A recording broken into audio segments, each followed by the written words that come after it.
Guys, ನಮ್ಮ wheel chair ಎಲ್ಲ ಹೋಗ್ಬಿಟ್ಟಿದೆ, ಕಿತ್ಕೊಂಡು ಹೋಗ್ಬಿಟ್ಟಿದೆ.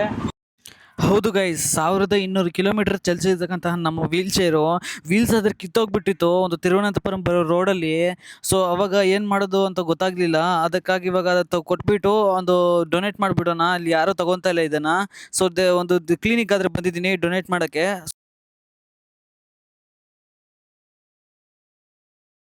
ಇದು ನಮ್ಮ ಭೈರವನ್ ಸಿಂಹಾಸನ ಇನ್ನೊಂದು. ಸೊ ಇದು ಬರೋಕ್ಕೆ ನಾನು ತುಂಬ ಕಷ್ಟಗಳಾದ್ರೆ ಬಿದ್ದಿದ್ದೀನಿ.